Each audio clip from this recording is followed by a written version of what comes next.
Okay, so in this example, we're being asked to find the absolute value of the complex number. So here's our complex number, and they want us to find the absolute value. Now, I went ahead and drew out a coordinate grid over to the right, because we're going to go ahead and graph this complex number, and we know how to do that. We know that the real part gets graphed on the x-axis, and the imaginary part gets graphed on the y-axis, right? So we're going to go ahead and graph this. So we're going to go over 6 on our x. So 1, 2, 3, 4, 5, and 6. And then we're going to go up 3 on our y. So 1, 2, and 3. So again, the x is serving as our real axis, and the y is serving as our imaginary axis. Okay, and what I'm going to do at this point is draw in a triangle. Okay, so starting at the origin, we're just going to go ahead and draw in our triangle. And for the hypotenuse, I'm going to go ahead and draw in a dashed line. Now, the absolute value of a complex number is simply going to be the vector length right here, right, or your magnitude. So it's going to be the length of your hypotenuse here. Okay, so we know that this is going to be 6, this is going to be 3, and we know that this point out in space is our complex number, which is 6 plus 3i. So if I want to find the absolute value of this complex number, again, I'm just finding this vector length, or in other words, the magnitude. All right?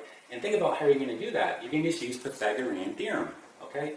So we can derive a formula for this. It's going to be the following. We're going to say the absolute value of a plus bi, so that's going to be a complex number, is going to be equal to the square root of a squared plus b squared. Okay, again, this is being derived right from Pythagorean theorem. So knowing that, okay, we can go ahead and just plug in our values. Here's my a, and here's my b. So I'll have the following. I'll have the square root of, and here I'll have 6 squared plus 3 squared. Continuing on, we're going to get 36 plus 9. All right, let's go ahead and combine our terms here. We're going to get the square root of 45. So we can go ahead and break that down.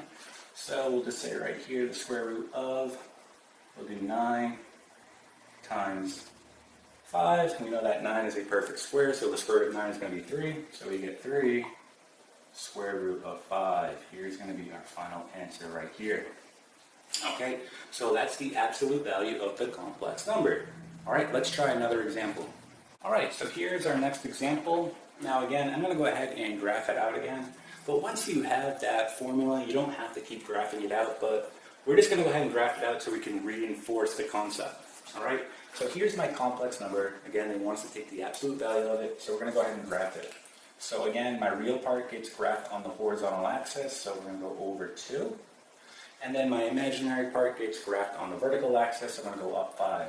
So 1, 2, 3, 4, and 5. And it doesn't have to be perfect. And we're just going to make a point. And we're going to go ahead and put in our triangle. Okay. So we know that this is going to be 2. This is 5. And this point out in space is our complex number, which is 2 plus 5i.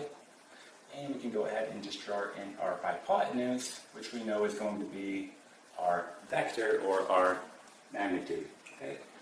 So again, we know that the absolute value of a complex number is simply going to be our vector length here, or our magnitude. So setting up that formula again, we're going to have the absolute value of a plus bi equal to the square root of a squared plus b squared. Again, we're just using Pythagorean theorem here.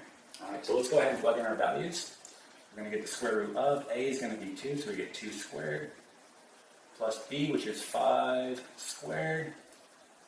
So we're going to get 4 plus 25, and then we just get the square root of 29, and we cannot break that down any further, so this is going to be our final answer right here.